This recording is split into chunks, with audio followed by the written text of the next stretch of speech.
नमस्कार, आप देख रहे हैं इंडिया.com। मैं हूं देवेंद्र त्रिपाठी। कर्नाटक के उडुपी जिले से हिजाब का मामला 1 जनवरी 2022 को उठा था और धीरे धीरे अब राज्य के तमाम जिलों में धर्मपुरी, शिवमोगा और मैंगलोर तक पहुंच गया है। साथ ही साथ कर्नाटक हाई कोर्ट और देश की संसद तक इस मामले पर चर्चा हो रही है। और आपको ये बता दें कि 1 जनवरी 2022 को जब ये मामला ऐसे था कि कुछ लड़कियां स्कूल में पहुंचते समय हिजाब पहनी थी, जिस पर प्रशासन ने उन्हें स्कूल में अंदर आने से रोका। ये हवाला दिया गया कि स्कूल में, क्लासरूम में यूनिफॉर्मिटी मेंटेन करना जरूरी है।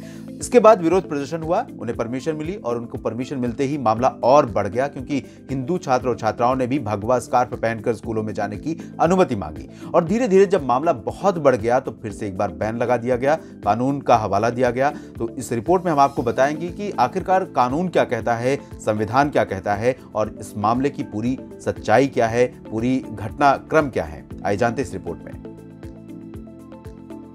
कर्नाटक में हिजाब विवाद की शुरुआत 1 जनवरी 2022 से हुई, जब कुछ मुस्लिम छात्राओं ने Udupi government pre university college में हिजाब पहनकर जाने का प्रयास किया। कर्नाटक सरकार ने 5 फरवरी को एक आदेश जारी कर कहा है कि सरकारी स्कूलों में कर्नाटक शिक्षा कानून 1983 के अनुसार ड्रेस कोड का पालन होना चाहिए।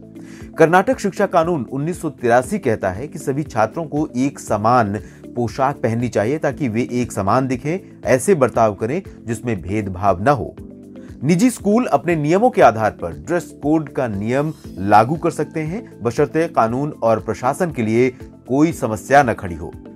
संविधान इस मसले पर क्या कहता है, आइए जानते हैं। भारतीय संविधान के अनुच्छेद 25, अनुच्छेद 26, अनुच्छेद 27 और 28 में धार्मिक स्वतंत्रता के मौलिक अधिकार की व्याख्या की गई है।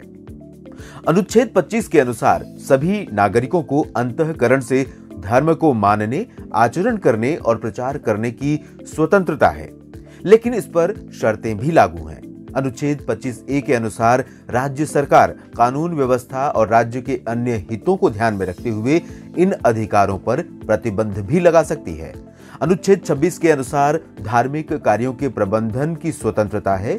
समाज में समरसता, कानून व्यवस्था आदि के दायरे में रहते हुए हर धर्म के लोगों को धार्मिक क्रियाकलापों को करने, धार्मिक संस्थाओं के गठन करने और उन्हें संचालित करने का भी अधिकार है।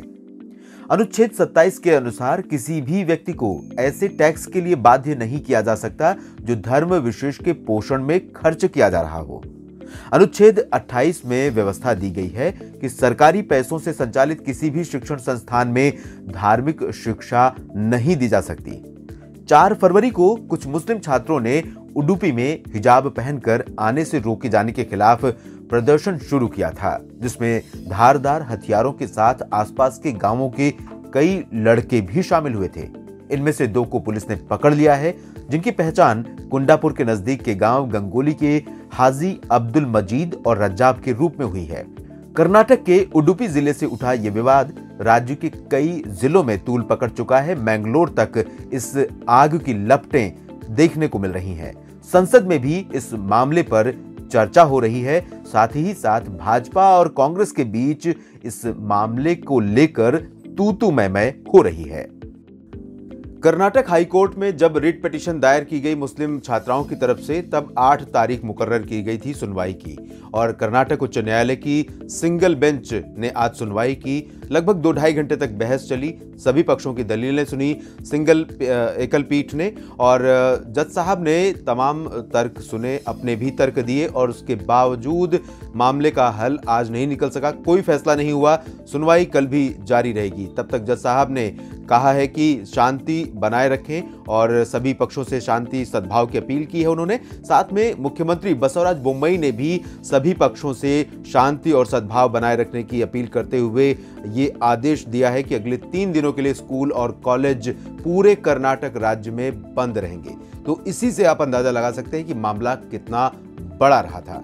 इंडिया.com की इस रिपोर्ट में इतना ही।